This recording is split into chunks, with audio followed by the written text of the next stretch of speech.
Okay, I just want to tack on a little appendix to this discussion about this game theory stuff. Okay, just to clarify something. If you look at the situation where there's a 10-10 outcome, where both countries cooperate and are both best off, in other words, both take free trade, this is called a cooperative outcome.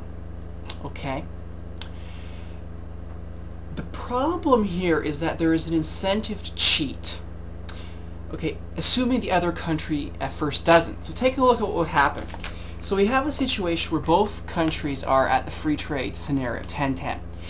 Let's say that Japan is the good guy in this. Japan doesn't cheat. So it sticks with free trade. Okay? United States, bad boys, decides to cheat. Look what happens.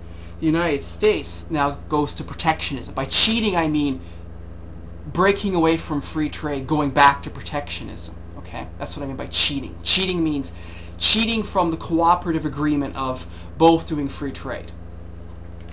Look what happens. The United States is now in a scenario where they're making positive 20 and the Japanese are making minus 10. Right?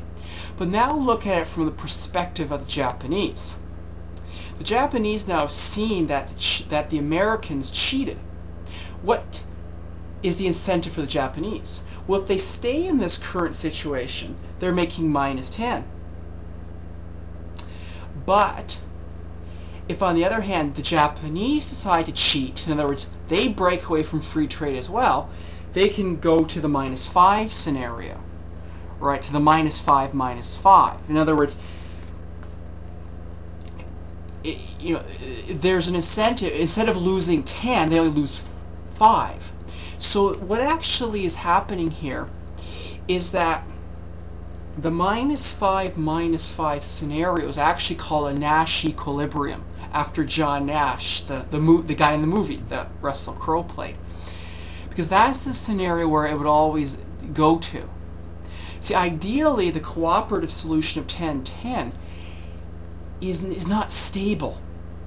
Okay? Because there's an incentive for one country, in my example, the United States, to break away. And if you look at this, you could also see, suppose the United States was the good ones and Japan was the bad guys, and Japan unilaterally decided to cheat, then there's also an incentive for the other country as well. Because this is, I mean, this, if you look at the numbers, the way this is set up is it's sort of analogous either way.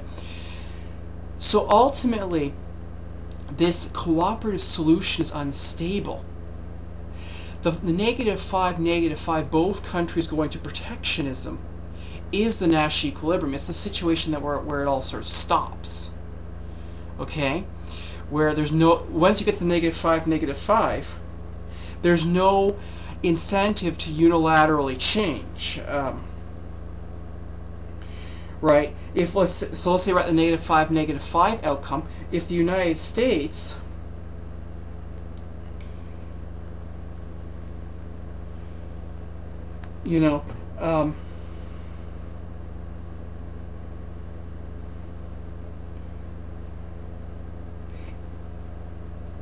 if the United States unilaterally decided to go to free trade by itself, it's went from minus 5 to minus 10.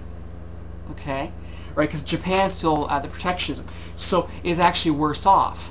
And similarly, if you're at the negative 5 as a starting point, there's no incentive for Japan to unilaterally go to free trade either. Because if Japan went to unilaterally free trade, it goes to minus 10. So there's no incentive. So that's why they have all these free trade agreement, these like written contracts, these WTOs, because they're trying to force the countries into that cooperative solution to never then break away from it, to never have an incentive to leave is sort of the idea, and to cheat. The purpose of all these trade agreements is to prevent countries from taking unilateral actions to cheat and break away from the cooperative 10-10 free trade solution. That's the gist of it.